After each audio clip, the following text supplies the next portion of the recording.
Alright, so today we're going to talk about reasoning using algebra, the algebra that we already know. Okay, so first off, remember we have these two-column proofs. Writing out these formal proofs, we are trying to figure out and explain why we are doing what we are doing. Alright, the steps are not just enough, it's all about the justification why. So, when we're talking about algebra proofs, here are all of our reasons why. This chart, all of these different properties. Alright.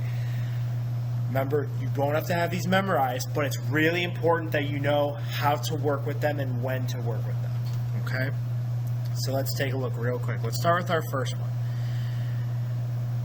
So, we're given x plus 6 is equal to 10, and we're trying to prove that x equals 4. Well, we know that a two-column proof always starts off with our givens. So let's start right with that. X plus 6 equals to 10. The reason we can do that is because that is given to us. Then, when you're walking through a proof, remember, if you have all the steps and you're trying to justify those steps, look and notice what is different from the first step to the second step, the second to the third, etc., etc. So if I look at this first step, x plus 6 equals 10, and then I look at my second step, the difference is that I am subtracting 6 from both sides. And why can I do that? The subtraction property of equality. That's my reasoning. Subtraction property. Okay, I'm just going to shorthand that. Subtraction property.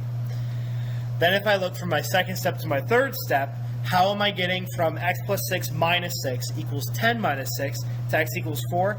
I'm just doing the arithmetic. I'm just simplifying my equation. So there's your justification, simplifying it.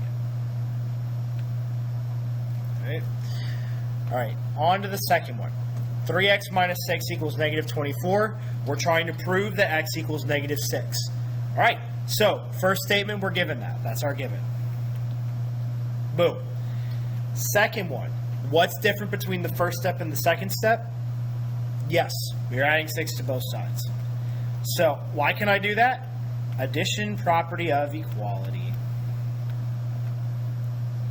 It's addition property. Yes. All right. Second step to the third step. What's happening? I'm just simplifying my equation using arithmetic. So I'm just simplifying that. All right.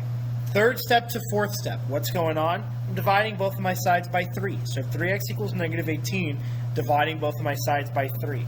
Why can I do that? Oh yes, that division property of equality. Whatever you do to one side, gotta do to the other. And then how did I get to x equals negative 6? Again, just another case of simplifying. Okay, so that's all the justification. So when you have those steps, when you're given the steps, again, think the reasoning itself. That is explaining why you're doing what you're doing. How do you get through that reasoning? Boom, all of these reasons up here. This chart. So knowing how to work with this chart and all those properties, super important. All right, one more. Go ahead, pause it. I bet you can figure it out. All right, let's see how you did. So now, instead, we are given reasoning instead of statements. So we're trying to figure out what are the steps that we are taking given all of these properties. All right. So first one, a given. We're given that x equals y. So we can start there. Second thing, we're given another thing. Well, that's y equals 6z. Okay. So now, our third step says I'm going to be using the transitive property of equality. Well, the transitive property of equality tells me that if a equals b and then b equals c, then we get that a equals c. Okay? Again, easy way to think about this, think about it like this. If x equals 3 and then 3 equals 2 plus 1, x is going to equal 2 plus 1. Okay? Little example of it right there.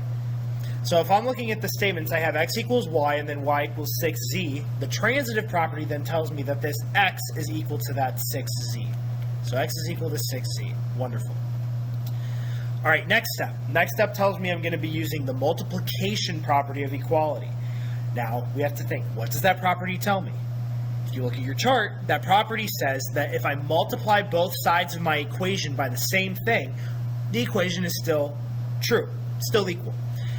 So we need to look now, what are we trying to prove? We are trying to prove that 1/3 x is equal to 2z. So think, how could I get from x to a third x? Well, I would say that I just multiply by a third. 6z to 2z, I would say again, yeah, I'm just multiplying by a third. So if I multiply both sides by a third, there's my multiplication property right there. 1/3 times x, and then 1/3 times 6z. And when I simplify that, a third times x is a third x.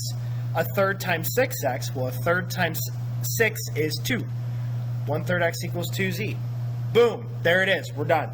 Remember, the givens should always be at the beginning. Whatever you are trying to prove, that is always going to be your last step of your proof.